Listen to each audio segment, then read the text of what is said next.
Hey, folks, today is Wednesday, January 15th, 2020. Roland Martin here, broadcasting live from St. Louis, Missouri, where I am the MLK speaker for St. Louis University. Glad to be with you today on the actual birth date of the Reverend Dr. Martin Luther King Jr. Coming up on today's show, House Speaker Nancy Pelosi names her impeachment team, the folks who will present and lay out the case to the United States Senate as to why Donald Trump was impeached and why he should be convicted.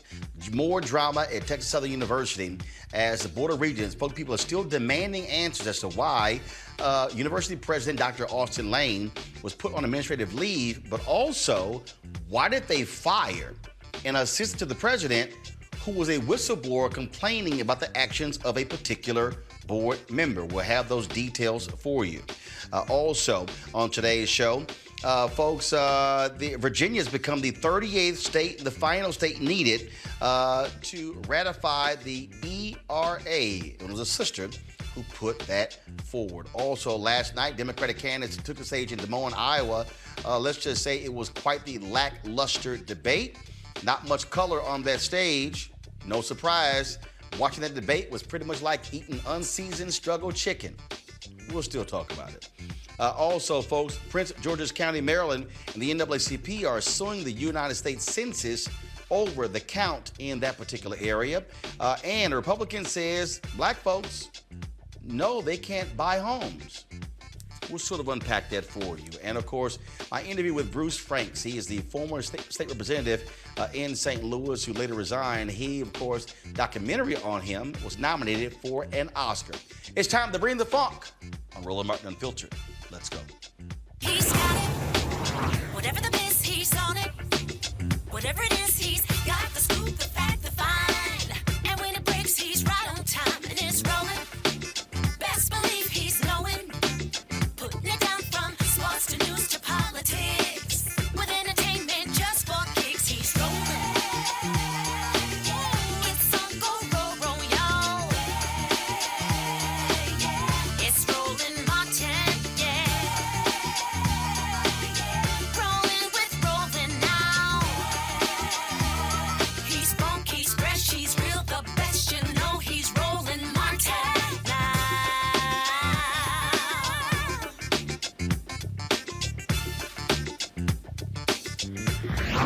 Martin. All right, folks. Today, House Speaker Nancy Pelosi unveiled her impeachment team, the folks who are going to lay out the case as to why Donald Trump should be convicted by the United States Senate. Here's what she had to say. So today, I'm very proud to present the managers who will bring the case, which we have great confidence in terms of impeaching the president and his removal. But this further evidence insists that, and we wouldn't be in this situation had we not waited, insist that there be witnesses and that we see documentation. And now you see some of that change happening on the Senate side. I hope it does for the good of our country and to honor our Constitution. So today, on the floor, we'll pass a resolution naming the managers, as I mentioned, appropriating the funds for the trial and transmitting the articles of impeachment of the President of the United States for trying to influence a foreign government for his own personal and political benefit. Chair Adam Schiff of California, our lead manager, Chairman Schiff is, as you know, chair of the Permanent Select Committee on Intelligence, is serving his 10th term in Congress. Excuse me. Before Congress, Mr. Schiff was a California state senator and served as a federal prosecutor in the U.S. Attorney's Office in Los Angeles for 6 years, most notably prosecuting the first federal FBI agent ever to be indicted for espionage. Chairman Jerry Nadler, chair of the House Judiciary Committee, is serving his 15th term in Congress. Mr. Nadler served as the top Democrat on the Judiciary Subcommittee on Constitution, Civil Rights, and Civil Liberties for 13 years. Before Congress, Mr. Nadler served in the New York State Assembly for 16 years. Wow. Chair Zoe Lofgren, chair of the House Committee on House Administration, which has jurisdiction over federal elections, is a senior member of the House Judiciary Committee. Ms. Lofgren is serving her 13th term in Congress.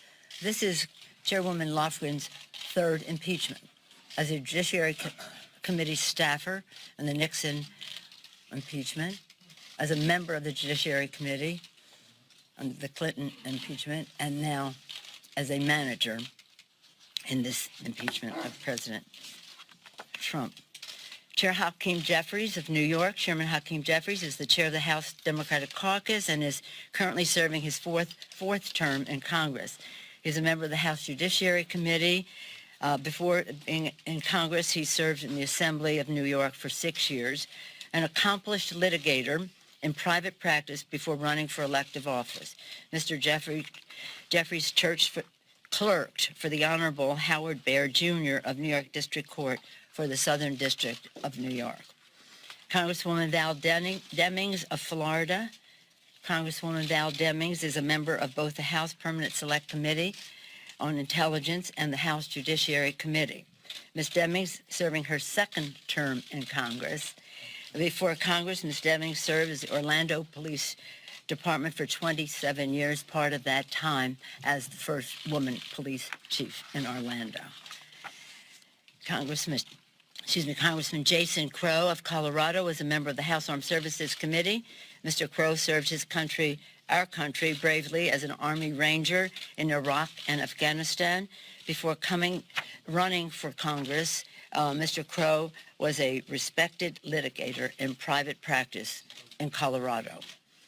Congresswoman Sylvia Garcia of Texas. Congresswoman Sylvia Garcia is a member of the House Judiciary Committee. Before Congress, Ms. Garcia served in Texas State Senate previously. She was the director and presiding judge of the Houston Municipal System and was elected city controller. Ms. Garcia was later elected the first Hispanic and first woman to be elected in her own right to the Harris County Commissioner's Court. As you can see from these descriptions, the emphasis is on litigators. The emphasis is on comfort level in the courtroom. The emphasis is making the strongest possible case to protect and defend our Constitution, to seek the truth for the American people. I'm very proud and honored that these 7 members, distinguished members, have accepted this serious responsibility, again, to protect and defend for the people, defending our democracy. All right, folks, let's go to our panel. We have Teresa Lundy, of course, PR expert out of Philadelphia. Of course, Eugene Craig, CEO, Eugene Craig Organization, Republican strategist, and also Malik Abdul, also Republican strategist. Teresa, I'll start with you. It was very interesting. Everybody's been talking about how some of these different people, Nancy Pelosi, she messed up. She should not have delayed all of this. But the reality is her delay is what caused this new evidence to come forward. And it also putting the pressure, her as well as Senator Chuck Schumer, on folks like Mitt Romney and others to say there needs to be witnesses. And so looks like Speaker Pelosi knew exactly what she was doing. Well, that's why Nancy Pelosi needed a month's time in order to present the managers to the public. I'm 50-50 on agreement here with the managers that she selected. I do believe they're, as much as, she talked about patriotism with a lot of the veterans, I do believe she should have had a little bit more diversity with some of the new incoming class of House members. Because I do believe they also lend a voice to this much-needed conversation, and it also would have built together more of a unity in this discussion versus just kind of seeming like the old guard doing their thing. Eugene, your thoughts again. You look at the team that she's assembled. You have Congresswoman Val Demings, African-American, former sheriff out of Florida. You also have, of course, Congressman Hakeem Jeffries as well. And again, what's interesting here is that what Mitch McConnell desperately wanted, he wanted them to send over the impeachment article so they can quickly dismiss him. They've now put the pressure on them where they're going to actually look like it was all a sham by doing that. And so it seems to be her strategy made a lot of sense by forcing them to wait. Yeah, absolutely. And what worked in her favor is that in this time span in which she made the Senate wait, you've seen all type of other evidence that had been submitted to the Intel Committee, but now it's come out publicly, just particularly yesterday, where you had this congressional candidate that's running in Connecticut 5, literally following Yovanovitch, following and tracking a United States ambassador with the help of Rudy Giuliani with veiled threats. And so I think that's going to be a game changer. In regards to the actual House impeachment managers, I think it's a pretty good team she put together. Adam Schiff was a skilled prosecutor before he was a member of Congress. Jerry Nadler served on judiciary forever, essentially. The only thing if I was there, probably would have helped press is add Justin Amash. I think there's nobody that has the foremost strength on the Constitution and constitutional issues in the House than Justin Amash. Malik? Well, it's about time. Good thing she actually transferred those articles over. I'm going to disagree with you because I don't think that she actually got any of her concessions here. What Mitch McConnell said is that they were going to follow the precedent that was set in the '98 impeachment trial against Clinton, where they had their initial their initial hearings where both sides would be able to present their case. The House manager, the impeachment managers would be able to present their case, and the president, his defense team would be able to present their case. And then the second part of that, which is what he said, is that then they would consider whether or not they need witnesses at that point. So Nancy Pelosi, she didn't pressure Mitch McConnell to do anything different than what Mitch McConnell said that he was going to do. So it seems as if all goes as what we're hearing now is exactly what I said. They're going to have a first part where the managers are going to come in and present their case, and then they're going to consider on the second part of that whether or not they need to bring additional witnesses in. But I think that's probably a good idea to see whether or not you need additional witnesses, considering what we're talking about as far as the articles that we already know exist. So we'll see what happens. But yeah, but the thing is this. But right? the additional witnesses, Melik. Now that we have this information of the individuals who were working with Rudy Giuliani, now that we have that information, now that where we have notes where they were actually following this ambassador, where back and forth, that has a direct bearing on this case. Had Nancy Pelosi sit over those articles right after the House voted, we would not have had this information.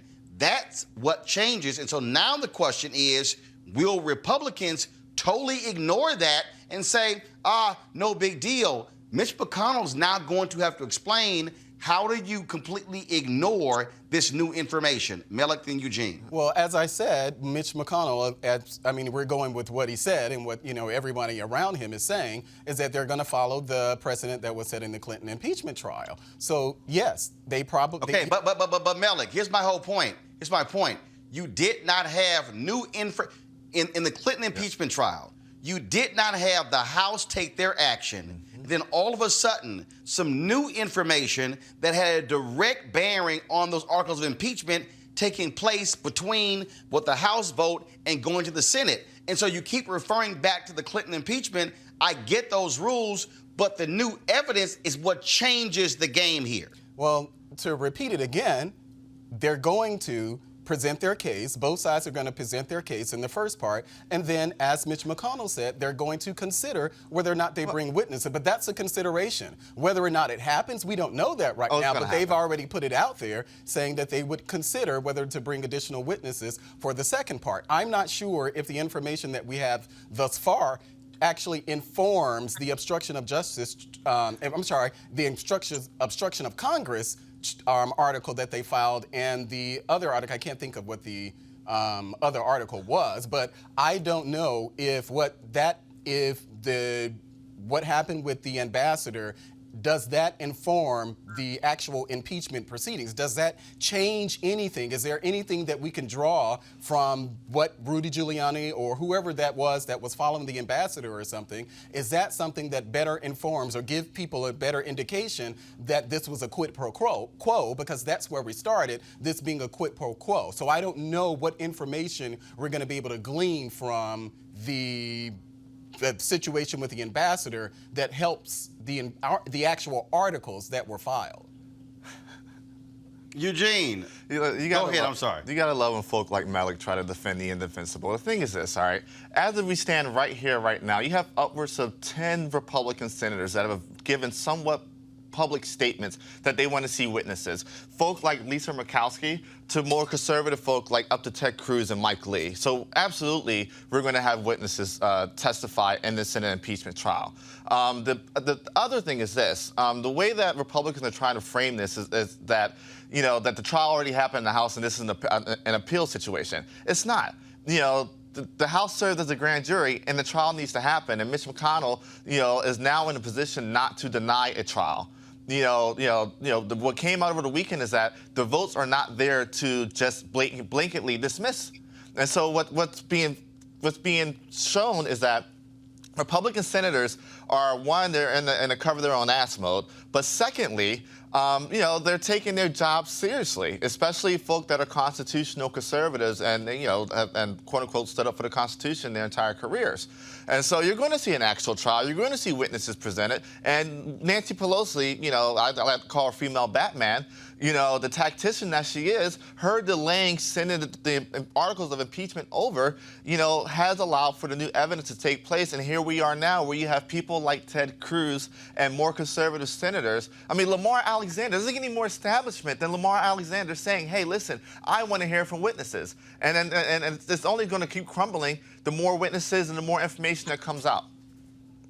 Yeah, and just to follow up.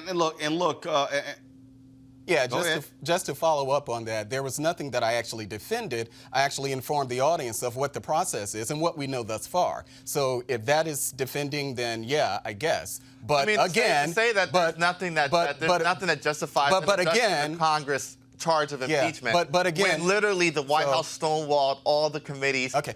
So I'll just let you finish my point. I'll let you finish my point, since that's the point you made. That's what it seems as if you would like to do. It's the point you made. Well, it's not the point that I made, and Roland, on your show, I've actually said before that I'm perfectly fine with witnesses testifying. I said that on your show, and anybody who chooses to check that, they can do that. You literally whatever it is that you're defending. Okay. Well, at this point, I'm not talking to you, I'm talking to Roland. So, Roland and your guests, once again, Mitch McConnell said that they're going to consider whether or not to bring witnesses in the second part of this hearing, the impeachment hearing process. He said, and I'll repeat it again, he said they're going to consider bringing witnesses. I believe that that's probably something they're going to do, but that's not a defending anything. That's just giving you a layout of where we are.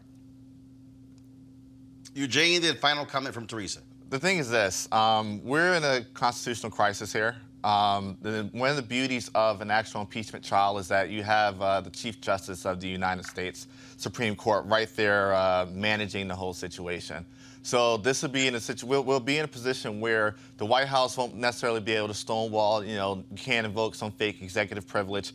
And, we'll see where the chips fall with the actual trial.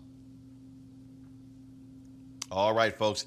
I now want to go to our second story, and that is Jay-Z and Yo Gotti announced that they were going to file a lawsuit against the state of Mississippi because of their horrendous prison conditions. Now they have actually done so, and that is Team Rock, the philanthropic arm of Jay-Z's Rock Nation, and attorney Alex Spiro.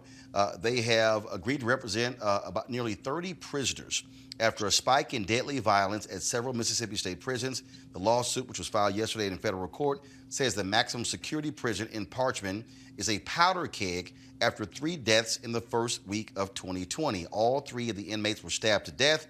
Joining me now to discuss this story is Judge Carlos Moore. He is the managing partner of the Cochran firm in Mississippi, who represents several inmates and families of inmates killed, injured, or deprived of basic human needs by the Mississippi Department of Corrections. So first and foremost, Carlos, we've heard these stories. We've had a parent of someone who's in these prisons. Governor Phil Bryant pretty much says, hey, it's the inmates' problem. They're the ones causing all of this. And Mississippi has frankly been extremely nonchalant in their response to what's happening there. They have been very nonchalant. And this is something that the state is complicit in. The MDOC commissioner has been screaming from the top of her lungs for the past 3 years that the state was severely underfunding the Department of Corrections, and she's asked for an increase. And even this year, the legislature just reconvened, and they're going to decrease the budget by another $1 million instead of increasing the budget. Even with these 5 deaths in the beginning of 2020, they're still talking about decreasing the budget. And so they are letting the inmates just live in squalor. They're letting them die, and the state is complicit, and they are the ones responsible for this, so I'm glad to see the lawsuit. And look, I made this point the other day when I was talking about growing up in Texas, and it was a federal judge, William Wayne Justice, who ruled about the inhumane conditions in Texas prisons. He oversaw the Texas prison system for about 20 years until millions and millions of dollars were poured into the prison system to upgrade them all across the state. And so this action to target Mississippi in federal court could very well lead to exactly what took place in Texas. I believe so. So I believe we have an excellent judge that will make a good and constitutional decision. I mean, it is pretty evident to me that they are violating the Eighth Amendment, and they are instituting and inflicting inhumane treatment to these prisoners. I mean, regardless of their charges or their convictions, they deserve to live in a prison that at least does not have rats and raw sewage leaking all over the place, sleeping on the floor, not getting access to adequate medical care. I mean, I even have an incident of one guard allegedly opened up the cells and letting the inmates just go at it and fight and stab and kill each other. So that is very egregious, and we are taking this very serious, and there are multiple lawsuits against the Department of Corrections. I represent certain individuals, and Jay-Z's lawyers represent certain individuals, and we are intent on getting justice for these clients. Again, what is happening there? Do you have people take it to the streets? What kind of pressure are they putting on the state of Mississippi in order for them to address what's going on in their prison system? Yes, we have community activists. There was a rally last week at the Capitol by a certain community group asking for prison reform and demanding change immediately in the prisons. We are asking for and advocating for, there are several individuals that are eligible for parole now. Instead of keeping them there in these terrible conditions or sending them over to a private prison so that the governor's rich friends can get richer, we believe they should be eligible for parole. We believe there should be more diversion before they even get to prisons, because some of these are low-level offenders, nonviolent offenders that should not even be housed at this point. And so there will be a rally that my clients and I are sponsoring at the state capitol on Friday at 11 a.m. And so we're continually putting on pressure on the governor and the state to do the right thing. All right, Judge Carlos Moore, I appreciate it. Thanks a lot. Thank you. All right, Melik, what the hell's going on in your home state? Well, I'm glad that Jay-Z and, I'm glad that they're actually fighting for it. But, this notion somehow, I guess it's, this Mississippi goddamn moment, it's something negative about Mississippi, so let's highlight it. But the reality, Roland, is that No, hold on, stop. No, what we're doing, this is not, it's something negative about Mississippi, let's highlight it. We're talking about individuals who have been dying in Mississippi prisons. Yes. This is a story. Yes, and to finish my statement. No, hold on, wait. So, the reality is, we have covered previous problems in prisons. When they didn't have heat in the jails in New York City, we covered that story. So, this ain't picking on Mississippi. If Mississippi did the right thing, it wouldn't be covering this story. And as to finish my point, and you kind of pointed that out, whether it's New York, California, Texas, Florida, South Carolina, North Carolina, Maryland even, these type of things happen in jail. And as I said, I'm happy that Jay-Z, they're actually focusing on it. This is actually something good. So I don't have a problem with it at all. It's unfortunate that these type of things happen in any prison, in anywhere. I mean, some of these conditions seem like third world country conditions. So I applaud Jay-Z and anyone who's working to fix situations in prisons, not just in Mississippi, but in many of the places and detention centers all around the country. Eugene. Yeah, I'm a Hov Venger. I'm a fan of Hov, and for this reason right here. It's about time that folk that have wealth, that have influence, are deploying it and using it in ways like this, where you have people who literally are being denied their human rights, who their lives are being taken. Somebody got to step up, and Yo Gotti and Jay-Z and the Cochran firm teaming up on this and deploying resources that are needed to fight the state and get what needs to be done to make sure that these folks' lives are preserved. Just because you commit a crime does not mean it should be an automatic death sentence, and that's what's happened in a lot of these Mississippi prisons. It's not something that's new. It's something that's happened for a very long time, and it's about time that it's been addressed. Look, at the end of the day, Teresa, what is required here is to treat even inmates as human beings. And when you look at some of the conditions taking place in those Mississippi prisons, they're shameful and despicable. And across the country, I think everybody has that same sentiment. So as everybody else has said on the panel, yes, I do condone the efforts of Jay-Z, Young Gotti, the entire rock team. But, the broader aspect is if we're not treating people like human beings, how do you expect them to go back into civilization?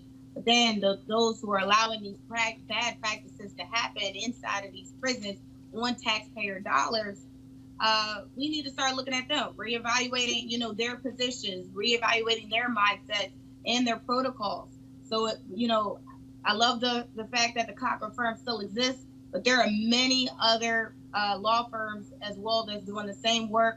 But again, I believe it does start, with those in position, and that's from the warden to the governors, who allow these practices to happen. Unfortunately, we probably wouldn't have known about it if Jay-Z or Young Gotti's name is attached. And that's, again, the broader focus that many are focused on, these nonprofit organizations for criminal justice reform to actually change. All right, folks, got to go to a break. We come back. We'll talk about the drama that continues in Houston at Texas Southern University. That's next on Roland Martin Unfiltered. You want to check out Roland Martin Unfiltered? YouTube.com/Roland S. Martin. And subscribe to our YouTube channel. There's only one daily digital show out here that keeps it black and keep it real. It's Roland Martin Unfiltered. See that name right there?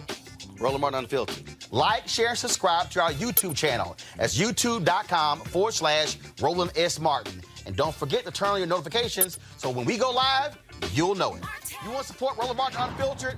Be sure to join our Bring the Funk fan club. Every dollar that you give to us supports our daily digital show. There's only one daily digital show out here that keeps it black and keep it real. As Roland Martin Unfiltered. Support the Roland Martin Unfiltered daily digital show by going to RolandMartinUnfiltered.com. Our goal is to get 20,000 of our fans contributing $50 each for the whole year. You can make this possible. RolandMartinUnfiltered.com.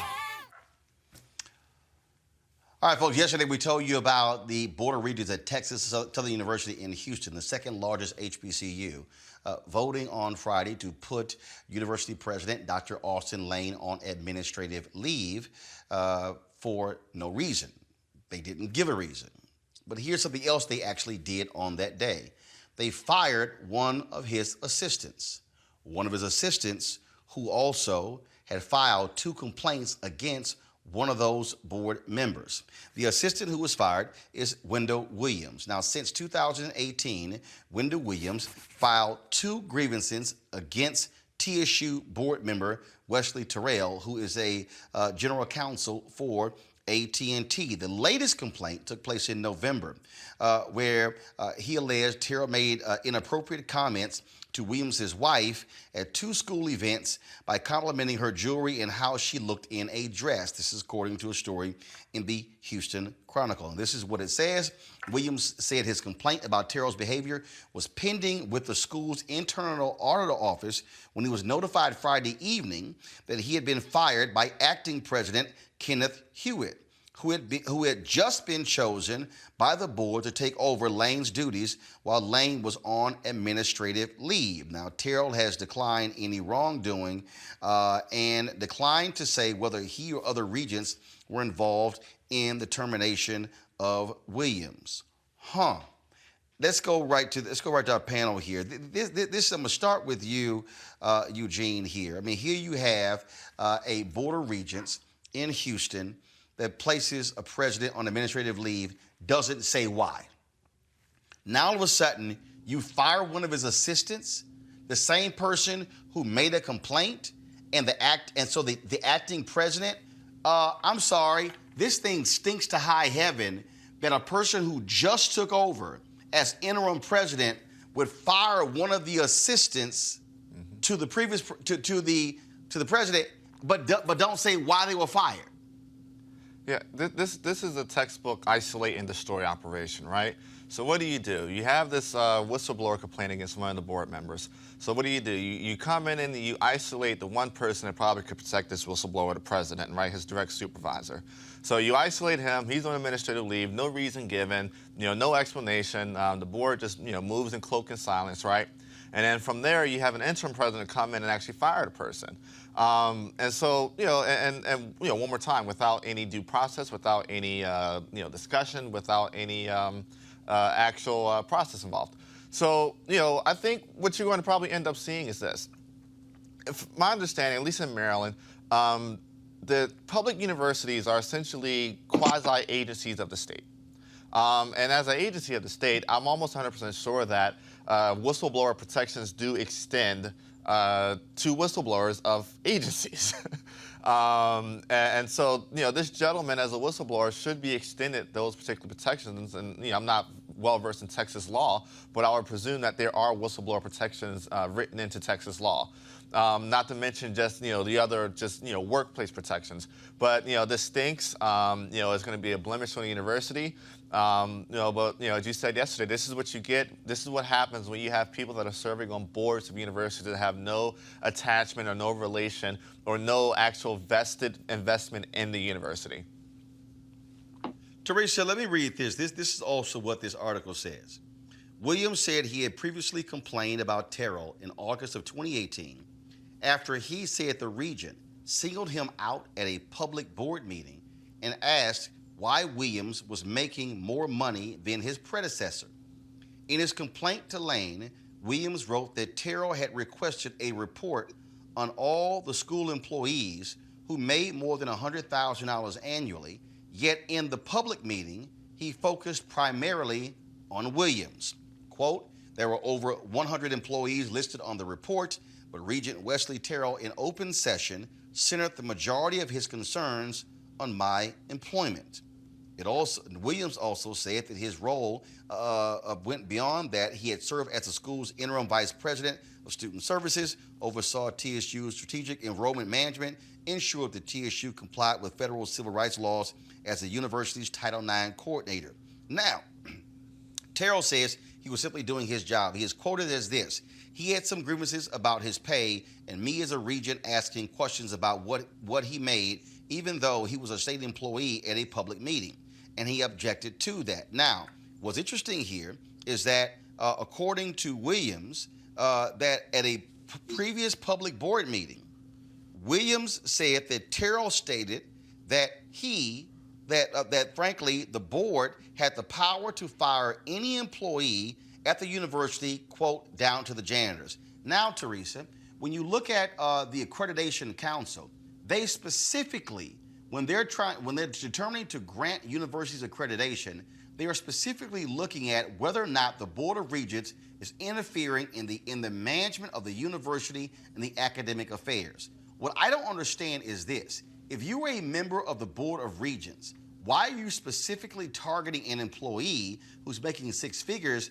Why are you not asking the president about those things? And to say, well, why are you making more than a predecessor? Again, those are questions that should be asked of the president, the one who is hiring individuals and who is responsible for the budget, and not the Board of Regents. Absolutely. I totally agree.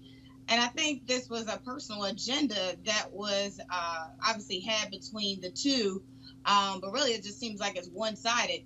And so now what you have is, one trying to, figure out how they can, get out of this situation, without it going to the extreme that it already has. But at this point, I think, Williams already kind of showed his cards. There's a track record. There is, the public statements. There's the private statements. And I think, when he decides to go get justice for himself, I think the public will see, where that agenda is, and I'm sure he'll be compensated handsomely for it. And so this is what this article said, Malik. Williams said he filed a complaint against Terrell in late November with the university's Office of Internal Audit and Assurance. On January 7th, Williams said he received a message from Charlotte Parker Thompson, the school's chief audit executive, who updated him on the status of his complaint and said a board response was forthcoming. Quote, 3 days later, I was fired. As my mother would say, this sounds like some shiggity. And I think that's where we are with it. It's unfortunate that things like this happen. We see this, especially when we're talking about college, these boards. Colleges and universities are all around the country. They've had boards have almost bankrupted universities. So this really isn't that shocking. I can't imagine that there's not some type of arbitration that the employee who was actually fired, even if he was an at-will employee, it seems pretty egregious in this case. So again, I don't know what Texas law is governing employment and things like that, but it stinks. Clearly something is going on there, and they probably need to look at the board. Well, clearly at this point they need to look at the board itself, but it's just unfortunate that we have these type of, we continue to have these type of situations that happen with boards just all around the country, and particularly at TSU, a university like TSU. I think that, that something, and I don't know what's the next step as far as the arbitration, but I just cannot imagine that there's not some mechanism there for the employee to be able to file some type of grievance. Clearly it won't be an EEOC case, but I can't imagine that there's not some type of process to fire, for a grievance process. But I will say is that it's not uncommon for people to come in and kind of clean the slate of whatever their predecessor had. But in this doesn't sound like exactly that clear-cut case of just clearing house. This sounds like something is amiss, and well, it doesn't sound like something is amiss. Something is amiss, and how we get to the bottom of that, I really don't know. But clearly something is going on. Now, what I can also tell you, and again, I've covered issues with Texas Southern University in the past when I was managing editor of the Houston Defender. They had so many issues previously with the Board of Regents, that the governor replaced the entire Board of Regents because of their meddling in university affairs. Wow. And so this is not the first time you've had allegations that the Texas Southern University Board of Regents has overstepped their bounds. The fundamental problem that you see here is that if you look at the record of Dr. Austin Lane, again, it is a record where the university has had clean audits. You look at the amount of money that's been raised by Lane since he's been president. You look at alumni giving up. You look at them returning home, coming back to the campus. Of course, they had the big debate on their campus, the Democratic debate that took place as well. All of those things that have been happening. I've talked to numerous people from Houston. I've done my show from the campus of TSU. I've been down there, talked with alumni, talked with students there. Many of them have spoken positively about Austin Lane. This is why this Board of Regents needs to answer to the people. What they're doing is they're hiding behind this so-called investigation about an allegation of dealing with admissions. They're hiding behind that, but they won't even state exactly why the university president was put on administrative leave. For the second day in a row, we have reached out to all 9 members of the TSU Board of Regents.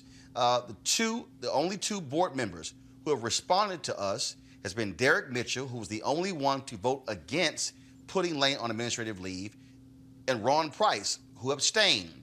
Price is out of the country. He says when he gets back in the country, he will certainly look forward to coming on Roland Martin Unfiltered. But the 7 Board of Regents who voted to put him on administrative leave, all 7 of them have not responded to our emails or to our phone calls.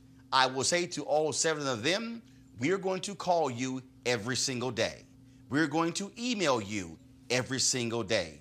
And if need be, I may fly to Houston and show up at your offices. The people of Houston and Texas Southern University and its alumni and its faculty and its students and the students who may be coming there and the 3rd Ward Houston community at large deserves this Board of Regents to stop being gutless and hiding behind statements and to actually step out in public and state why they took this action. The interim president should also properly explain why he fired an employee who's already lodged 2 complaints against a member of the Board of Regents. If they think that we are going to somehow ignore this story and only focus it on for a couple of days, they have another thing coming. This is the nation's 2nd largest historically black college and universities. Far too many African Americans in my hometown of Houston and right there in 3rd Ward, Texas. too many of them have put their time and energy to make TSU the university that it is. And so to all those border regions, I guarantee you, you will keep hearing from us. I would advise you to talk, because if you don't, we're going to keep pressing you until you do. Got to go to a break. We come back. In Chicago, should there be set-asides for LGBT businesses? Black aldermen say that could hurt African Americans and other minorities. I'll explain next on Roland Martin Unfiltered. You want to check out Roland Martin Unfiltered? YouTube.com/Roland S. Martin. And subscribe to our YouTube channel. There's only one daily digital show out here that keeps it black and keep it real. It's Roland Martin Unfiltered. See that name right there?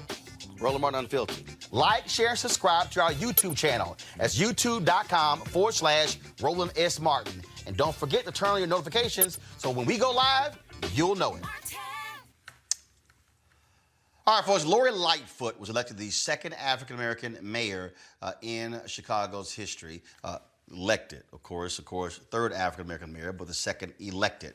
She also is a lesbian. She has said that she wants set-aside contracts for LGBT businesses. Well, that has led various black aldermen in Chicago to raise some questions, saying that if that happens, they believe that's going to benefit white men and hurt African Americans.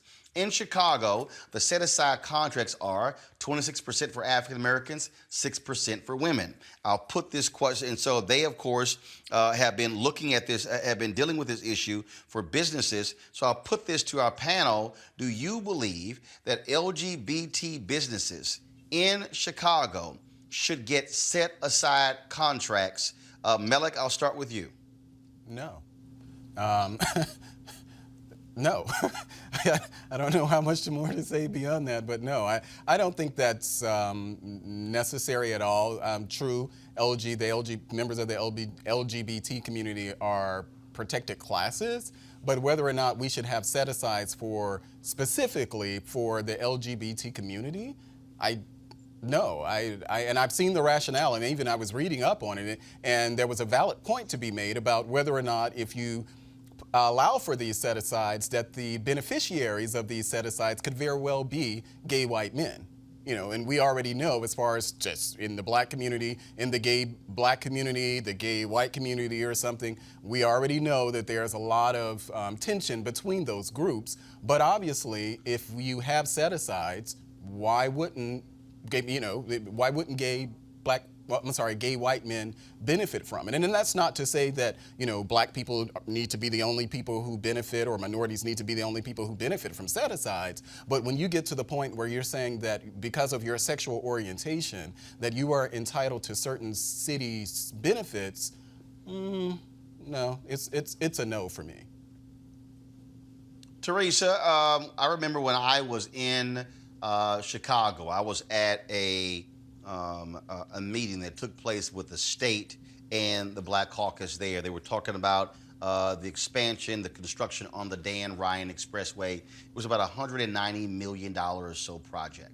And so they were outlining who received what contracts. And so women, African Americans, Latinos, Asians, Native Americans, and others. And so in that particular meeting, when they came time for questions, I then asked the question. I said, so let me ask you a question. If you are a black woman, which category do you go in? They said they will go in the black category. I said, well, if you are a Latino woman, which category do you go in? They said Latino. If you were Asian, Asian. I said, so really when you say the women category, that's white women. That's not women. So the question here, Teresa, is that if you look at this, the question would be, when you say LGBT businesses, how are they then going to classify that? Because if you are a black LGBT business, then you can participate right now in the set-asides for African Americans. If you are a Latino LGBT business, Latino or Latina, you can participate in the city contracts for Latinos. If you are Asian, that category. If you are a woman, if you were a woman business owner who was a lesbian, there are set-asides for women. So, on the face of this, what the aldermen are saying is that the only group, when you say who will then be able to benefit from set-aside contracts, if you're an LGBT business, the only folks who will be in that category really are white, gay men. Bingo. Your thoughts? And if we look at the many businesses, because I know they're actually, not only in Chicago, they're trying to do this whole national initiative. They're doing it in Philadelphia. They're doing it in other municipalities across the country. And I do find it, halfway offensive because we're not highlighting the focal point of why the designation needs to happen for the LGBTQ community.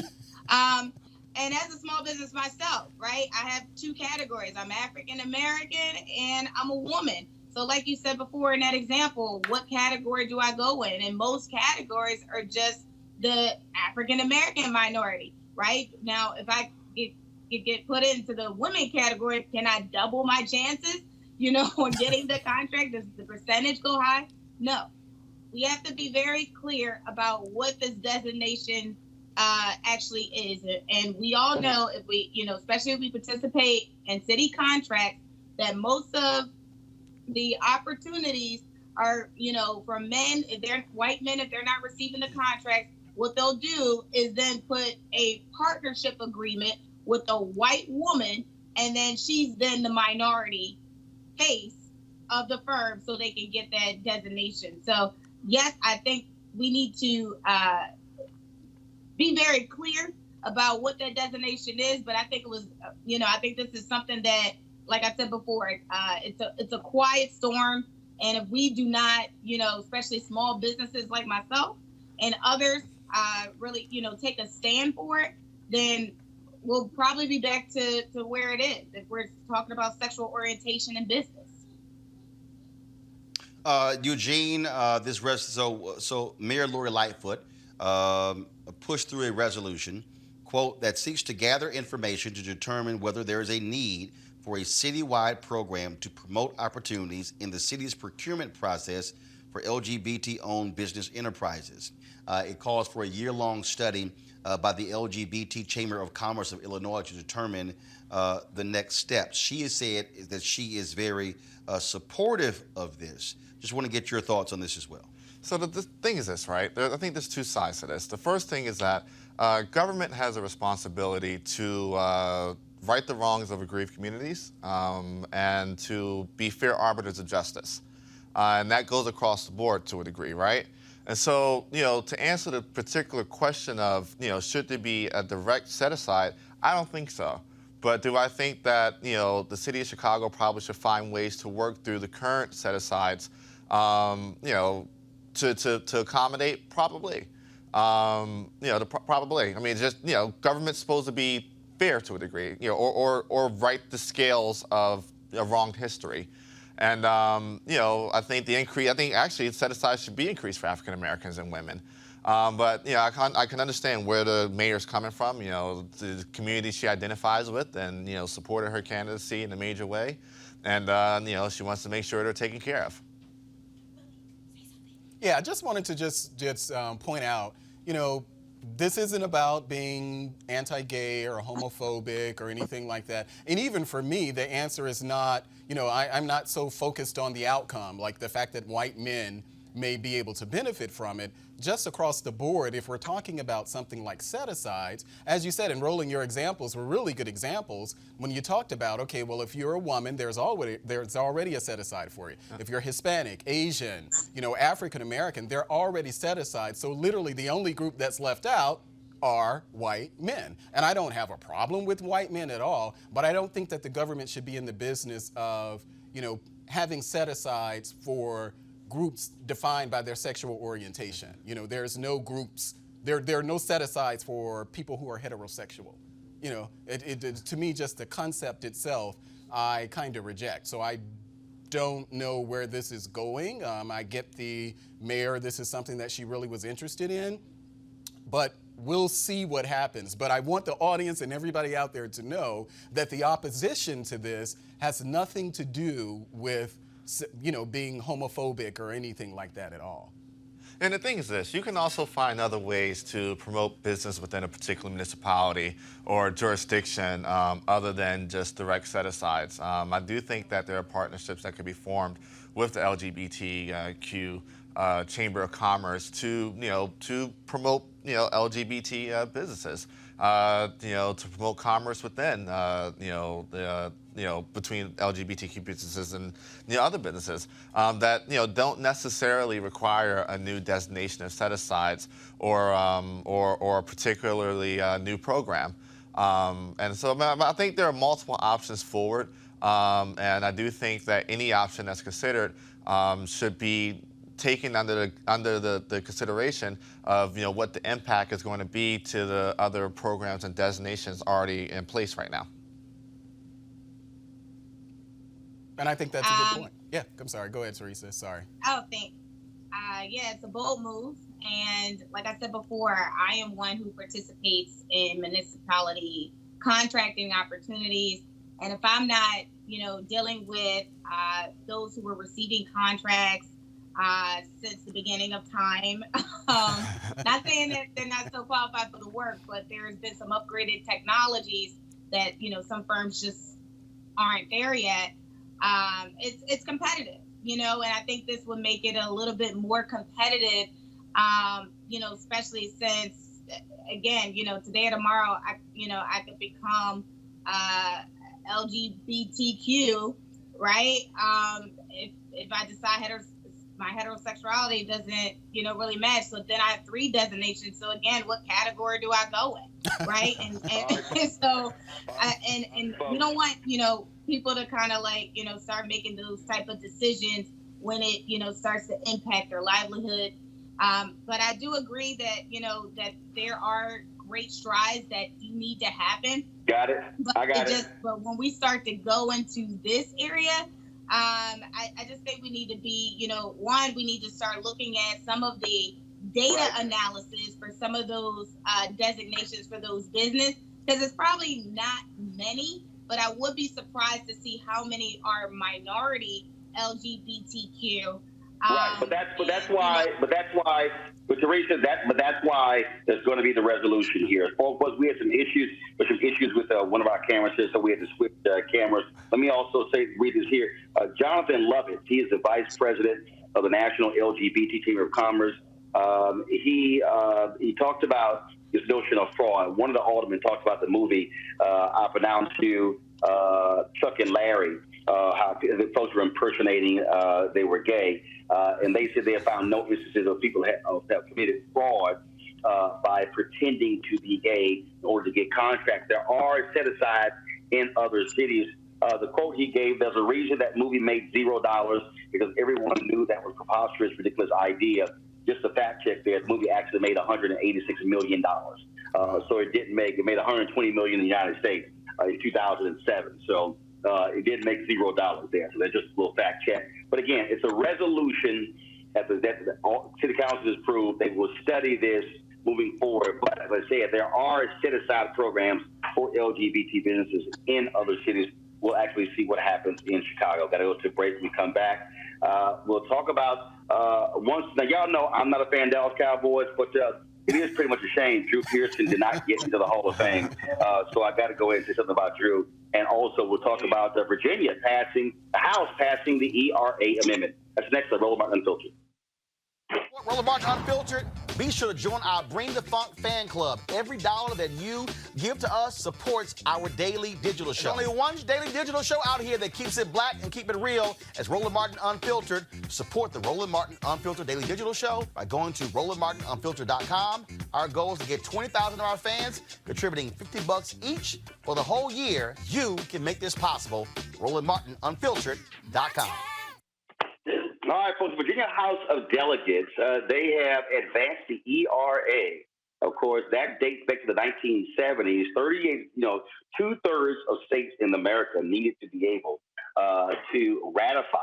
to ratify the ERA whenever you have a constitutional amendment, but it did not pass muster. Now it goes over to the Senate. I'll start with you, Teresa. Big deal? I'm sorry, I missed that. Come back to me, Roland. All right, Eugene, yep. That is the ERA being advanced is a big deal. It's a huge deal. It's an absolutely huge deal. You know, when the ERA was first introduced in the late 70s, it gained about, let's say, it was ratified by 35 states, 3 short of the 38 that's necessary for full ratification and adoption to the Constitution. I know Congress at one point, you know, extended the quote-unquote time, and some of the other states, you know, passed resolutions to extend time and whatnot. But the one thing is this: I know there's going to be some legal challenges to try to get it, you know, adopted to the Constitution, and folk are trying to make an argument that, hey, that, you know, the gap in years is just too long. But if you look at the United States Constitution, there's no language in the Constitution that says that, hey, when, you know, if an amendment is ratified or introduced, you know, in 1 decade, you know, it has to be passed within a certain time span. Now, you know, there's some argument around, you know, if Congress, you know, some of the statutes that Congress had passed since the introduction. But, you know, I think, you know, most federal judges probably, that especially if they're strict constitutionalists, are going to look at that and say, look, well, you know, the Constitution is the governing law of the land, the highest law of the land here. And, you know, the Constitution, which lays out the process for adopting amendments and ratifying amendments to the Constitution, does not give a statutory time limit on how and when this amendment has to be ratified. I think we very well could see in the near future a situation where the ERA is the next amendment to the Constitution. Teresa, can you hear me now? Yes, I can hear you. All right, so do you think it's, of course, Virginia House passing the ERA now goes to the Senate? Do you believe that it is a significant deal that in 2020, the 38 states that was needed to pass the ERA is likely to do so? Absolutely. I mean, so, you know, the Equal Rights Amendment, it is something that that I know Virginia and that definitely is needed. So I think like what comes from it is, you know, kind of some of the work once it is passed, because, you know, once it is enacted and passed, you know, there has to be some work outside of it to make sure, you know, that the protections are actually what it is inside of the amendment. So great news. I want to go to Virginia Delegate Jennifer Carroll Foy. It was her resolution that passed the House. Delegate Carroll Foy, glad to have you, Roland Martin Unfiltered. How significant is this? Oh, thank you for having me. This is really important. The Equal Rights Amendment says equality of rights under the law should not be abridged or denied. And so what it does is shore up all of the laws that we have out there that isn't as effective as they should be. So you have the Equal Pay Act, you have the Lilly Ledbetter Act. However, you still have women getting paid 80 cents to a white man's dollar, and African-American women still getting paid 60 cents to a white man's dollar. And that's because we need a constitutional amendment as an anchor to support the laws that we have on the books to establish full equality for women and women of color.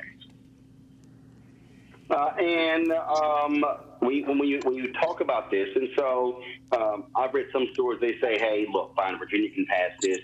Pretty much these things have been put forth. But if Virginia passes this and it becomes in the Constitution, what now happens? I mean, will there be a material benefit with the passage of the ERA? Yes, there will be a material benefit. Not only will it shore up the laws that we have in the books to ensure that we have equal pay for equal work, but it also will help to end sex discrimination. So because we have no federal equal rights amendment, when the government basically discriminates against a woman because of her gender, we can win in a state court that has an equal rights amendment in that state, but we lose on the federal level every time because there's no federal equal rights amendment. And so how I like to think of it is race, religion, and national origin is in first class. Sex, gender, or sex is in second. And we want sex to be a protected class in not in second class, but in first, like race, religion, and national origin. So we want a stricter scrutiny. We want for the government to have to prove a compelling interest in order to be able to discriminate based upon women just because of our gender. All right, then. Well, we certainly appreciate you joining us. This is certainly momentous. I think that we'll see what the Senate does next. And there's no doubt there will be a celebration all across the country that this is finally ratified after all of this time. Absolutely. It's going to be a moment to celebrate. Women are fighting for equality without an apology. We are demanding our just dues. We will no longer take a back seat. We won't be quiet. Now is our time. And women, we're leading this. And so we want full equality across the board. Because when we're paid what we're worth, you lift millions of not only women and women of color, but millions of family effectively out of poverty. You end sex discrimination. You actually include us in the Constitution when we're initially left out. So that's what this is about, and that's why I'm excited to lead this charge. All right, then. Very much. And I think I did not go. Was it Melek?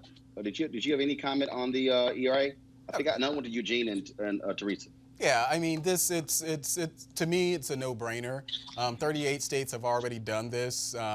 I get, I'm sure that some conservatives, part of their argument in the reading that I've done on it is that part of the argument is that, they wonder whether or not this would, hamper the abortion restrictions and that women could now claim that they're being discriminated against because of any abortion restrictions or something. But to me, things like this, when it talks about, equal opportunity under the law and all of that, I think that this is just a no-brainer. So great job to Virginia. Yeah, great job. All Thank right, you. folks. We certainly appreciate it. Thanks a lot. Thank you. All right, folks. This is we having some again slight issues here, so we appreciate it. Thanks a lot. Let me now talk about this story here, y'all, and that is NFL. NFL has decided a centennial committee to select 15 individuals because of their anniversary this year for the Pro Football Hall of Fame. Donnie Shell, HBCU graduate of Pittsburgh Steelers. He actually got into the Hall of Fame. Harold Carmichael did as well. A number of other people as well. But man, talk about disappointing if you were a Cowboys fan that Drew Pearson did not get into the Hall of Fame. This was the reaction when they finished the announcement of all the honorees. His family was shooting it. His kids were there. Media was there. This is how Drew Pearson reacted. But the greatest sport in the world, the best machine there is, the NFL. Being the commissioner is something special, guys. Congratulations to all of the inductees. It was really a true honor, a pleasure to make this announcement. And we're not done. We have a special guest in this. A lot of ties to those contributors, including Al Tagley. Speaking of commissioners, Our third commissioner, Roger Goodell. One of the reasons why Drew Pearson is so upset by that, he is the only member, Eugene, of the NFL All 70s decade team, first team, not in the Hall of Fame. Robert Brazile from my hometown of Houston. He was Dr. Doom. He was the LT before LT, played linebacker for the Houston Oilers. He was inducted last year. It was Robert Brazile and Drew Pearson, who were the final two individuals from that all-decade team. And again, I'm not a Cowboys fan. I did, of course, work with Drew Pearson when I was a news director, morning anchor at KKDA Radio, where he did sports. It's baffling that you could be a member of the all-decade team and not get in. Yet also what's interesting is that the Hall of Fame selection committee, they also, in this 15, they chose Dallas Cowboys safety Cliff Harris, who played from 1970, 1979. I don't believe he was on the all-decade team, yet he got in. Yeah, it's crazy. It's baffling. It's crazy. There's no way you can be selected for an all-decade team. In this day and age, Pro Bowl or multiple MVPs, and then get passed over for the Hall of Fame. I know a lot of this comes down to NFL politics and relationships and whatnot. These things come down to people voting essentially. But I do think it's absolutely wrong. I don't think anybody that has been selected for all decade or top 100 or top 150 or top 300 X, Y, and Z lists should be snubbed for the Hall of Fame. I mean, you can't tell me that I was one of the greatest players of a particular era, but I don't deserve to be recognized as a member of a Hall of Fame. It's a hypocritical dichotomy within itself. Teresa, Harold Carmichael, Philadelphia Eagles great. He was inducted. Many people felt he should have gotten in a long time ago. When I interviewed Richard Dent when we were in Chicago a few months ago, he talked about how unfair it was to many players, especially those who went to HBCUs, not being honored by the Pro Football Hall of Fame. It's the old boys club that happens inside of the NFL. So it very much is politics. It's about relationships. It's also about where you come from, right? So HBCU schools, once you're out the game, how do you get back in the game? Sort of mentality. And it's unfortunate because most of the Passovers is happening when that we see those who do a little more on the field. Versus off the field. So, again, rightfully he should have received it. But again, this is something that we will hope in 2020 this wouldn't happen. But unfortunately, he'll get his just due in due time. Melik, again, it has. I mean, look, it has to be painful as hell to see that 22 individuals were chosen for actually more than that because they probably chose a kicker and a punter as well. Had 24 individuals were chosen for an all-decade team, and 23 of the people on your fellow teammates are in the Hall of Fame, and you're not. Yeah, well, I should start off by saying, yes, thank you for focusing on the Cowboys in this sense. I'm a fan of them boys. But well, I'm glad. I'm not, but I know, Roland. I know. Let me be real clear. I'm not focusing on the Cowboys. I'm focusing on Drew Pearson. I know, Roland. But I'm glad the family actually shared that video because what we saw in that was something real. And I'm glad that we were able to experience that with him because even when I was sitting here watching and I'm looking at his, Pearson's head down and I'm wondering, it's like, well, what is he doing? But then when he gets up. But isn't it ironic, Roland? We were just on your show talking about the issue with black coaches in the NFL. Mm-hmm. So here we go again with yet another issue in the NFL. So it's not surprising, it's disappointing. And I'm sure that, my disappointment pales in comparison to Pearson's own disappointment. But we see these type of things in the NFL before. We talked about how it is in corporate America, where we're passed over. And this seems like another example of that.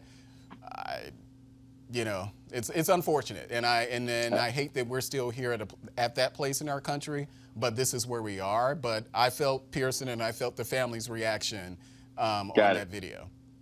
All right, folks. Also, we were saddened to tell you about the passing of Reverend Maceo Woods. Maceo Lynn Woods was born April 23rd, 1932. He migrated from Mississippi to Chicago at the age of 12. He was serving as an organist for Mount Calvary Baptist Church in Morgan Park there, where his family was a member. He wanted to go into medicine, but he became more interested in music. He organized his first singing group, the Maceo Woods Male Chorus at Mount Calvary. Woods' godfather, Eugene Smith of the Roberta Martin Singers, suggested the young man condensed his 50 voice chorus into a smaller aggregation so it could travel more cost effectively. He heeded his advice and in 1952 formed the Maceo Woods Singers. They cut their first record, Witness, a Woods composition for Apollo Records in 1953. It was a big hit, especially after the First Church Deliverance radio choir took it up on his weekly radio broadcast. In addition to recording and performing with his own group, Woods was also the organist in VJ Records' house band led by Al Smith. Our thoughts and prayers are certainly with the family and friends of Reverend Maceo Woods. All right, folks, I certainly want to thank my panel for being with me today. I'm here in St. Louis. Tomorrow I'll be speaking at St. Louis University for their MLK program, and so we're certainly looking forward to that. But folks, before we actually leave you, what I want to do is a couple of things. One, we want to make sure that you support Roland Martin Unfiltered. You can join our Bring the Funk fan club. All your dollars go to support this show. That is, of course, you can give via PayPal, Square, or Cash App. And so just go to RolandMartinUnfiltered.com. Now, we're going to end the show this way. You remember the great conversation we had with Bruce Franks. He, of course, served in the state legislature here in Missouri. He was one of the activists in Ferguson in the uprising there. But he resigned and he moved from St. Louis, talking about the PTSD that he dealt with and the trauma of so many people, seeing so many people die. Well, his story was chronicled in a documentary called St. Louis Superman. Well, that documentary was nominated for an Oscar just a couple of days ago. And so we talked to him last year about this documentary. We wanted to share this with you now that it won an Oscar. And so here's my conversation with former state official Bruce Franks, Oscar-nominated subject of the documentary St. Louis Superman. All right, folks, we'll see you tomorrow. Holla!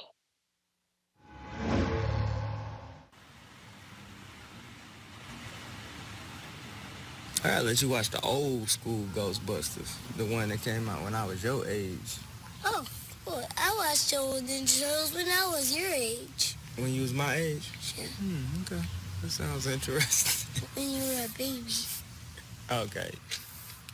You know what song I heard today? Huh? That I ain't heard in a long time? What? We ready. We ready. We ready for y'all. You sang it when I was 5. You ain't 5 though. You ain't 5 to what day? August. August what? August 9th. You're gonna learn about August 9th real soon. Something else happened on August 9th when you was born. What happened? I'll tell you when you 5.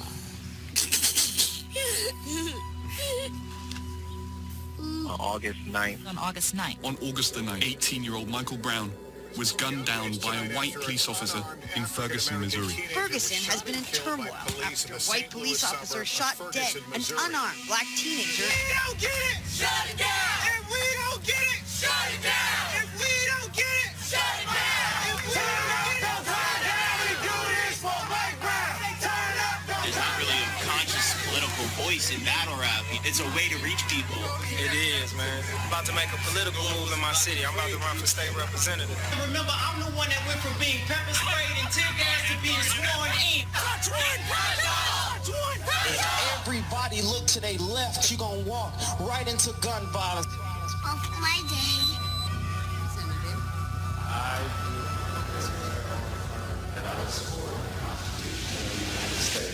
Congratulations.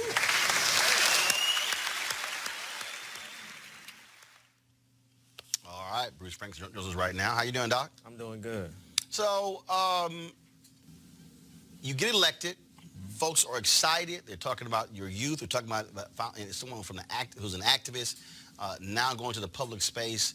But when was that point where you said, I can't stay here? It started in 2018, right around August 19th, 20th. My best friend was killed. I've been through a lot of gun violence, but that was, like, he was the closest person to me. When he was killed, as well as other things that I was going through in life, in November, my godson was killed at 16 due to gun violence. And just the weight of being a representative, you know, in a black poor community, right? And having that weight on your shoulders. It's like everybody hypes you up to run and they want you to run and they're excited when you win, but nobody tells you about a lot of these other things, you know, the mental strain and a lot of the stuff you're gonna go through.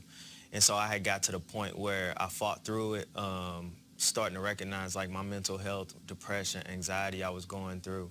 And, you know, to be quite honest, even in December of 2018, suicide. And fought through that and decided to go back when session started in January. And when I started back, it just when I got there, I was like, you know what, I don't even want to be here. Did you have any of that prior to running, or did it really come about after you got elected?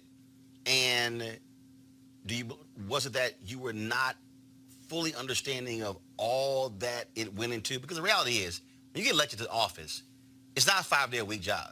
No, it's 7 days a week. Yeah, 24 hours a day. If you truly doing the right thing and you're there for the people. But you're right. I've been going through this for 26 years. I just didn't know. My brother was killed in 1991. When I was 6 years old, he was 9. And so going through this string of funerals and gun violence and being from this community and these things that you are taught that are normal, but it took me till I was 34, 33 to realize that everything I went through for the last 20-some years ain't normal. You know, so I was able to now identify that, oh, this is anxiety, this is depression, this is suicidal thoughts, this is PTSD, you know. Well, the reason it's interesting you say that, Jason Kander, of course, who was Secretary of State in Missouri, almost upset Roy Blount, was running for mayor of Kansas City and dropped out. And he announced it was because of PTSD. He served in Afghanistan he was an Army intelligence officer. And people were even shocked by that. But he said, no, I got to step out, because he was still dealing with the PTSD of what he experienced in Afghanistan. Absolutely. You say he's a friend of yours? So Jason, y'all discuss this? Yeah, so Jason is a person who, Jason and Stephen Weber now, who was the kind of leader of the Democratic Party for a couple years before he stepped down. We would have these conversations. And Jason Kander is one who's always kind of been open about PTSD, and he was really open at this point where he's talking about stepping back. So he's one of the people that I actually talked to. But, you know, he came from a different aspect of it. You know, you've been to war. So we have a lot of veterans that deal with PTSD. So it don't matter if you're a veteran dealing with PTSD that come from a war, or you're a black kid from a community fighting a war you didn't sign up for. And that's the thing that I don't think people truly understand. I spent 6 years in Chicago.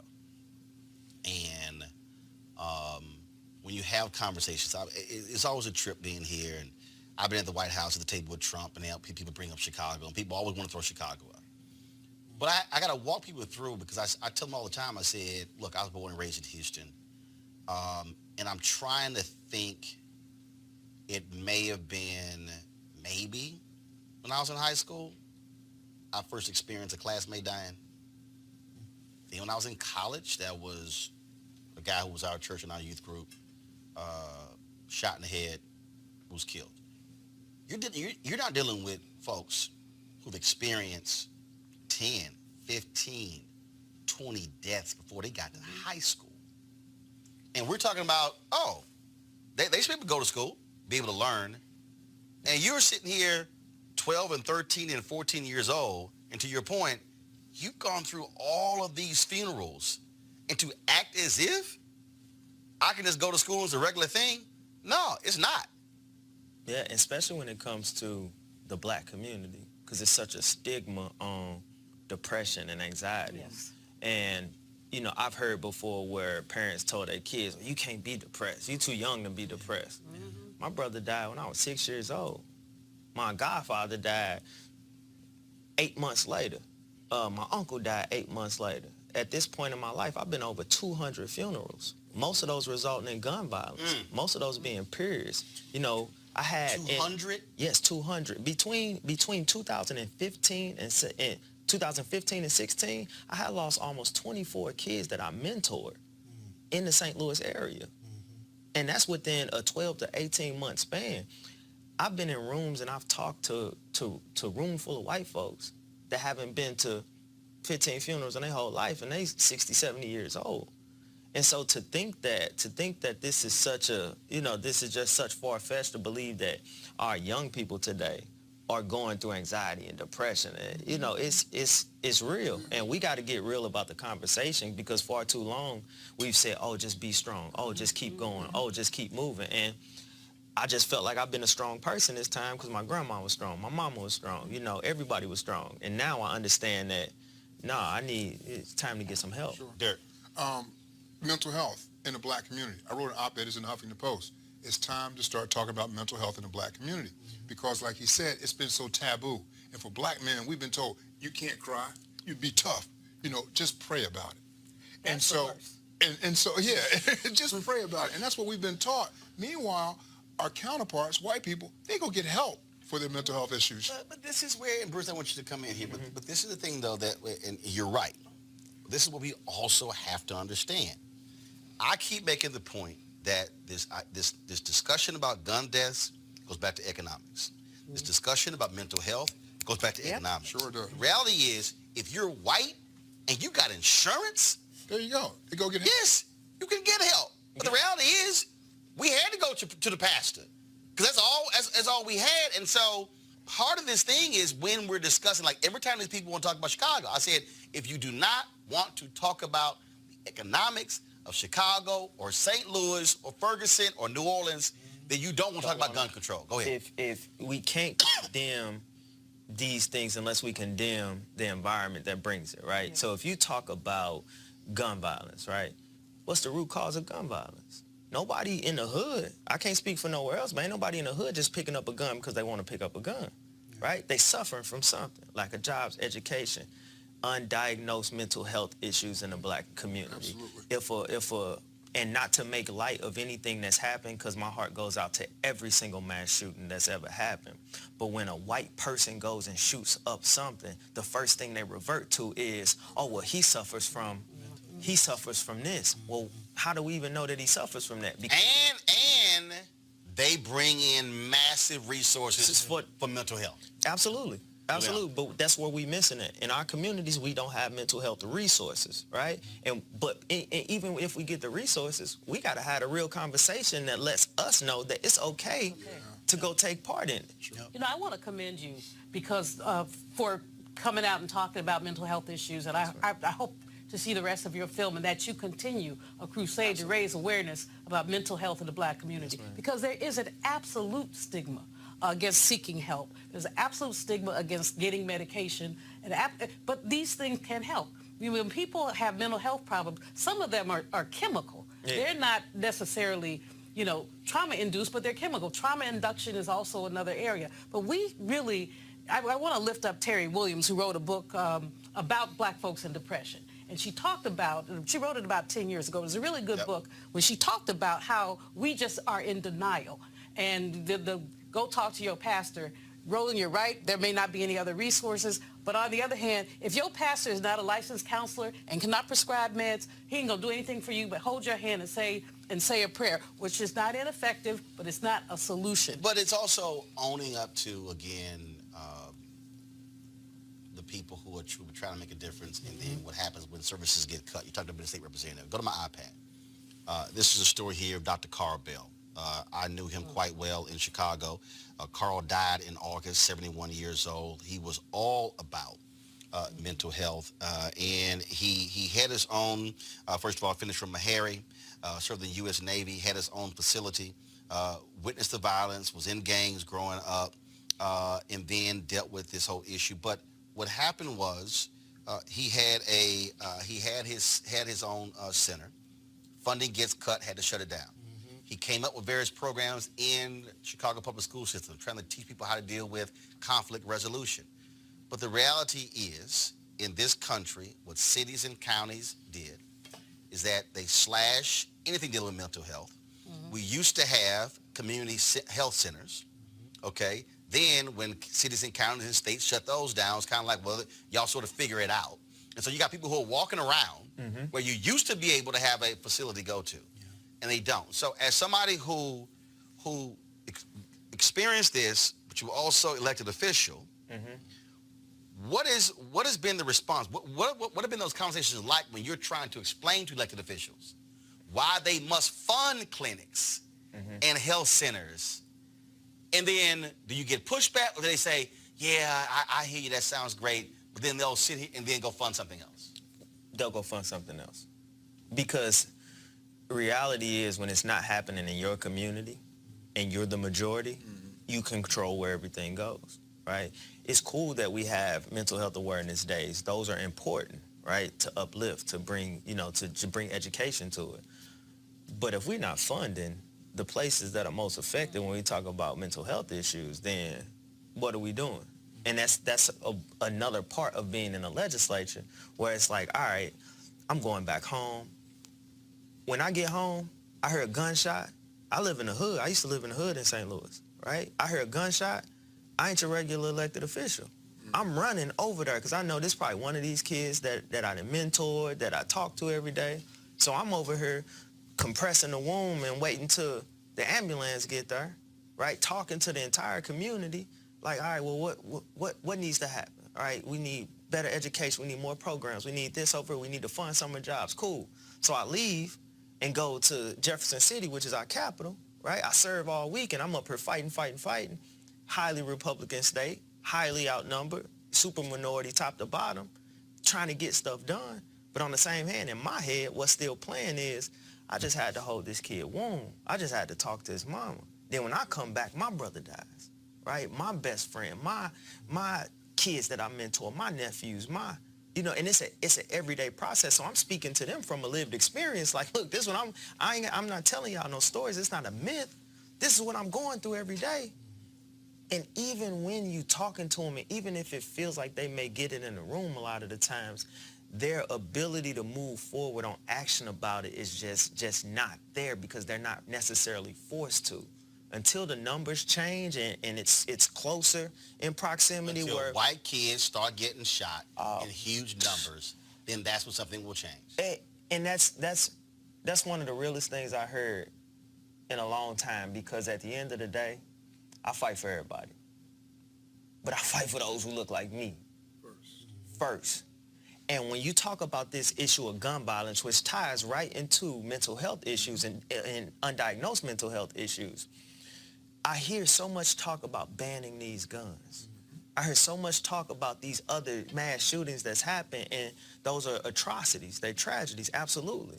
But when you highlight those and you forget about the black folks and the black communities that go through gun violence each and every day, you're taking away our voices. You're taking away our need for mental health resources. Because when you parade him to the front, when y'all take him out of here safe as can be, even though he done killed all these people, the first thing you're going to say is, you know what? Well, he got bullied. He suffered from anxiety. He suffered from depression. And that's not okay. No, it's not. Mustafa. And we don't know Mustafa. First, I just want to, I wish I could get up and this mic wasn't on just to give you a hug, because I know how important self-care is. I just came back from St. Louis last night, and while I was there, I slid over to Ferguson for a second. I had conversations, and it reminded me of the work that I did in Southeast Washington, where some of the young brothers who we were running through programs, they was getting their lives together. They'd be standing on their porch and just catch a cab. And you're like, all this is just put on everybody. And the thing is, there's a numbness that comes through that situation. Absolutely. Yeah, and you're just like, okay, so I just got to be hard all the time. Yeah. I can't tell anybody about what's going on, and it just starts to eat away at you. And then that's why we have all these diseases that continue to pop up, hypertension, heart disease, all these things they want to put on top of us and say it's our diet. If you're living in a war zone all the time, you don't never get a chance to breathe. Yeah. So I applaud you for the self-care and for you taking a step back and reevaluating how do we best address these issues. Absolutely. And how do we make sure that we're educating people about our vote and using our vote to actually get the right people in office. And also, and that last thing you said, brother, was so incredibly important. I also work for everybody, but it is our communities that continue to be the ones who are unseen and unheard and forgotten and never get the resources that are necessary to make the change. So I just give the utmost respect to you for what you have done. Appreciate you. John Hope Bryant, Operation Hope. He says this all the time. He says that you will never see a riot in the neighborhood with a credit score of 700 or higher. Period. That's a word. Period. Yeah. And so I think, and again, I'm going to go back to the money piece. I think every time when people want to yell Chicago, I think our response has to be, where are the jobs? Where's the home ownership? Because again, I think about where I grew up, Clinton Park in Houston. I can remember standing on the portion of our street. Look, we had 2-parent households with older black folks who took care of their yards, everything like that. But I could stand on the porch and remember seeing the FBI and the Houston Police Department taking down a crack house. I saw those things. But the difference is, in my house, you had mom and daddy with a job. Brother lived across the street, Mr. Jordan, he was working. Folks next door work. Folks do not want to deal with the economic calamity that is existing in these places.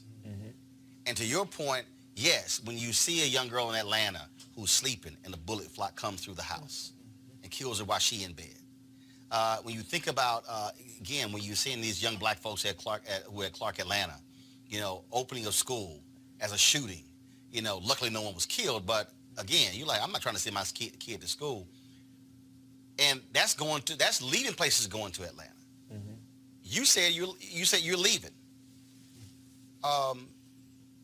How tough is that? A place that's home for you. Most of us want to go back home. So I'm gonna be all the way real with you, Roland. It was a little easier than I thought it was gonna be. The hardest thing is family. Right. Right. Family. My district. I fought so hard to get that seat. We fought hard. But knowing that the district is in good hands, knowing that it ain't amount of miles in the world that's gonna take me from my kids and my family, and understanding that I'm important, I'm needed, I'm necessary, and whatever I need to do to make sure that I'm okay and my self-care is at 100%, then that's what I need to do. So when I made the decision to actually leave, it was a little easier than I thought it was gonna be, but it's been one of the best decisions that I've made. I got black folks who I know who have said they're not going back to Chicago. Matter of fact, Chicago had the second highest concentration of African Americans outside of New York. Yeah. New York is 3.5. Chicago used to be around 1.3, 1.4 million. It's going to approach 800,000. Folks are leaving because there are people and to your point about going home, I know some black professionals who say, I don't want to go home because I don't want to get caught in the crossfire. I don't even want to be in the city. Right. And something happens and I'm just visiting. So the thing, so this the thing with me though. I'm not worried about the crossfire. Like if I come back and I'm doing the work and I get caught in the crossfire, then that's just what was meant for me. I'm okay with that.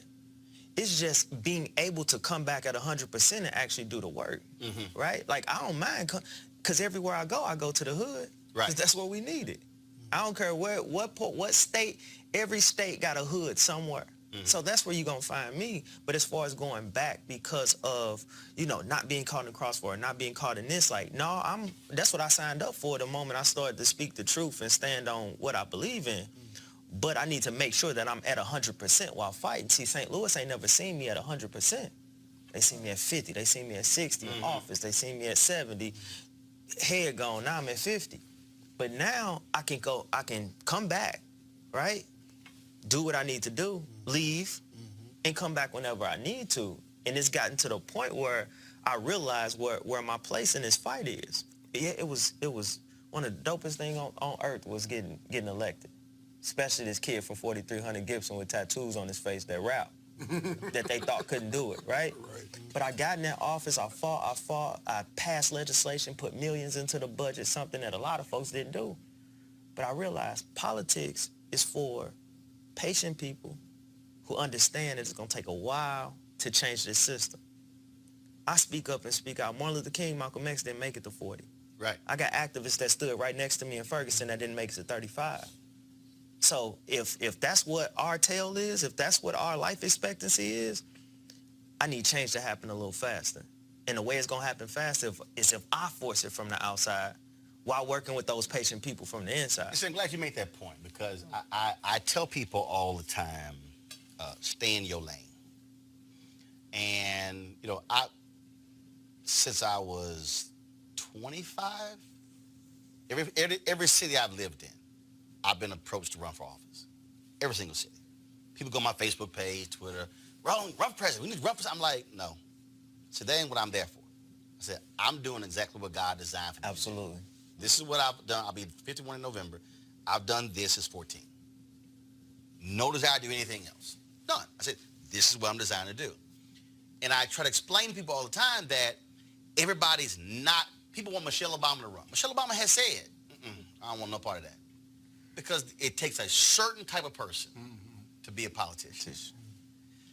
Everybody can't be an activist. Everybody can't be the one leading the news conference. Somebody got to be the one who you don't even know anything about. Now, I think for a lot of people is understanding that that is critically important. But I got to ask you this here because you mentioned the activists. And we saw this with the folks who went through Ferguson. We saw this with Black Lives Matter activists all across the country. And I tell people all the time, well, you got to study history. So many of them did not realize the mental health part of all of this and the strain and the pressure. And it hit them and where the work was every single day. And I tell folks all the time, I said, y'all, when King died, his heart, the autopsy said it was almost that of a man who was 70 because the strain and the pressure. And he went through depression. Major bouts. When they had the march in Memphis, where the young brothers behind at the end of the march started busting up the windows, when they grabbed King and took him to Holiday Inn, he literally got under the covers, fully clothed, shaken, and immediately went into a depressive state. That was Dr. King. And a lot of these activists have been going through this, not realizing, man, this is real. 2017, we was protesting the Stockley verdict. I did an interview with you. That was the police officer in St. Louis. I did an interview with you over Skype. Left out, went and led it was about 2,000 people march with Anthony Lamar Smith's mother, bunch of people in front of the police station. And I'm yelling and I'm passionate. We get to the top, right at the top of the hill where the police station is. And I just pass out. And I had to get water and they had to get me. And it got to the point where I was realizing, at one point I was out there with pneumonia. And I'm thinking, I got a severe cold, but if I ain't out here, or, if I organize this, or we helped organize this, or if I'm not out here. And then I look back over some of my brothers and sisters who didn't make it out, more brothers who didn't make it out past the fight. It's like you hear a lot of conspiracy theories. You hear that, they was out here, so, this happened. And the guys who got shot, cars on fire, these different activists. And not to take nothing away from, because we know, and I'm going to keep it real, we know how that happens, right? We know that's happened. We know that's real. It's happened over history. Them being targeted. Yeah, us being targeted, period. Right. But to not delve in and really find out what's going on takes away from the mental health strain and the actual fight internally that we may be going through, depending on the situation. And you hit it right on the head when it comes to us as activists, and I could just speak for those who I got pepper sprayed, tear gas with. That was a full-time job, 14 hours a day that we wasn't getting paid for. We was out there off pure passion and a hope and a prayer, not understanding. Even when we was out there in Ferguson, after Michael Brown was killed, a lot of us didn't know what we was doing out there, but we figured it out. But unfortunately, nobody came up before and said, hey, look, self-care, take care of yourself. Hey, take your time back. And now it's like I look at a lot of things that we've been through, and then those who ain't here, and I realize, I am important. And in order to fight, I got to be here. Before I go, Julian, as you were sitting there talking about that, I remembered Harry Belafonte's book, his memoir. He talked about when he sent Fannie Lou Hamer and several other activists to Africa for vacation. And that's something that people really don't understand, that you also have to have the resources to take your warriors away from the fight so they can go somewhere for a week or two and go swim in a pool and lay on the beach and enjoy the sun. Because if you need a respite in your everyday life, if you out there as an activist, I'm like, folks have no real understanding of what that life is like, which actually is even more intense than a politician. So just imagine being a politician and an activist at the same time. I'm in office, elected, but when Stockley popped off, I was still elected. I'm organizing these protests. I'm helping organize, not by myself, but we organizing these protests. We blocking the highway. I'm getting locked up. I'm getting it from the Republicans because I'm getting locked up and I shouldn't be out here protesting. And I'm getting it from this community, and then I come back to my... You talk about a strain to go back and serve in that house and deal with folks that want to present legislation to make protesting on the highway a felony simply because they got a colleague that's doing it now. You right. I made a good choice. Julian. Absolutely, you did. One of the things you mentioned when you talked about you had to be on top of the hill because while you were sick, because you felt no one else could do it. One of the really lessons for activists is to have rotating leadership. To make sure that the baton can be passed. I mean, to make sure that if someone isn't there, someone else is there to pick it up. And what we've often had is ego-centered leadership in the black community that requires somebody to say, I've just got to be there all the time. The folks who don't give the props to the people who are propping them up. Because as Roland says, everybody should not be a leader. Some people don't want to be leaders. But those who are leaders need to understand compassion. Now, the other thing, Roland, I want to mention quickly, the economics is at the bottom of this. Income numbers came out beginning of September. Average white family, $67,000 a year income. Average black family, about 40. Black folks don't take vacations. They take staycations. Right. I mean, whether you're, I didn't take a vacation until I was 35, even though I could have afforded it because I felt like I didn't deserve it because my mama didn't take vacations. So I felt like, what do you mean take a vacation? Right. And so we need to, that self-care thing needs to be hardwired into our community. And you don't have to go to Africa or to Hawaii. You go to Rehoboth, someplace that's within driving distance. Chesapeake Beach. Huh? Chesapeake Beach. Wherever. But I'm just saying, I really want to push the notion of leadership posses. It's one of the things that I liked about the Black Lives Matter young people, is that they really had a leadership collective. It wasn't just one person. Is that now, and my understanding is minimal, so I may be wrong, but that was the perception I got, is that they passed the leadership around. So you didn't have one person who they took pot shots at, because the other thing is people took pot shots at you. Those Republicans took pot shots at you because they could. The only thing I would say that with passing around, though, you still got to have a hierarchy, because one of the problems of that leadership, and it's not just a black thing, it happened when we had all those massive Latino marches, the May Day marches, is that they had massive mobilization, but then you had no entity that was then, okay, fine, how do we now harness this thing? Yes. And then take this thing and then be able to move this thing forward. Because that's how we were. Like, we had leaders. Like, all of us were leaders, right? But I was in the forefront because I was the elected official. I was the one that was talking to the news. And I told them, let me take the death threats. And everybody got them. A lot of folks got death threats.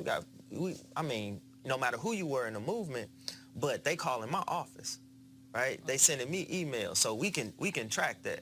We can make sure I'm cool. So let me take the brunt of that. So even if something happened to me, this still keep going. Right. And like you said, a lot of movements get centered as far as ego, and then you take out the leader, then you don't have a movement anymore. Yeah. We learned from that, and we made sure that everybody was a leader. You might not saw this person, that person, or that person in the front lines or even in the camera. But just know, when I got locked up on the highway with them 144 people for shutting down 40, the movement kept going. We kept organizing. But y'all had hierarchy and a plan. Oh, absolutely. Y'all went through all of that. Absolutely. Unfortunately, I knew some of the groups that didn't, and so stuff was in sort of disarray. Occupation Wall Street was the same thing. They were like, no, we got no leader. I'm going, and you have no focus. It's all over the place. I got to ask you this here. So when you, what was it like that? So what was like that moment for you when you got away, when you got away from St. Louis and you stepped away? Did you go, damn, I don't know what this even feels like? So I said something that I made a Facebook post, and it's gonna tie into everything, but I made a Facebook post, and I said, you never know how racist the place you live is until you go live somewhere else. You don't understand how toxic it is until you go live somewhere else. I was realizing that where I live now, I've been there for 2 months. I probably heard sirens twice. Where are you now? He don't tell me, and he should. No, that's you can't tell? That's why I didn't ask. Oh, God. And so, I've heard. You think I went this long time and not thought about that question, Derek? My bad, Roland. This your show. Figure out some stuff without having to say it. Hey, you see, I gave him that look. Like, Right. You sure did. That's why I was like, and I gave him a look too, like. Well, I didn't see your look. I saw his. Right. I was about to pat him down. Right. I didn't give him a look. I just swiveled. What the hell? Go ahead. Really? But I realized that I only heard sirens twice. St. Louis, man, from the time you wake up to the time you go to sleep. I left my door open the other day on accident and came home and was like, hold on, they got the searching around and making sure. I realized, you know what, everywhere it just ain't the same. And I love my city. I love my city. I'll fight, I'll die for them. But I will die while I'm fighting, right? Not in the sense of while I'm fighting myself, while I'm fighting these inner demons. And so now being able to work out, being able to be healthy, being able to just drive to wherever it is I like to drive to that's only 3 or 4 hours away, right? To get away, scenery, and just all these different things. Like when I was in office back in February, I weighed 130 pounds soaking wet with ankle weights on. And now I've been working out, I've been feeling good. I weigh 170. This is the most I ever weighed. It's the healthiest I ever been. I battle rap. And I looked at my performance from my last battle where I'm in this new space and I'm jumping across stage like I'm 18 again. You know, I'm 35. That ain't old, but for me, that's right. That's double what you used to be. I'm getting there, you know? And so I'm looking at how I'm jumping across stage and the energy I got and realizing that not only have politics never seen me at 100% activism, but like my world, like even talking to my kids like, oh, Daddy, you look good. It's realizing my kids ain't even seen me at 100%. You're free. Free. Documentary airs when? So we don't have a specific date, but it's late fall, and so it'll be on MTV. It's in all these film festivals going around, and you know, it's a lot going on, so it'll definitely be highly publicized when it does drop. Well, we're certainly glad you were here sharing your story. Absolutely, I appreciate hopefully, that somebody who's watching, whether or not they're activists or not, will understand the importance of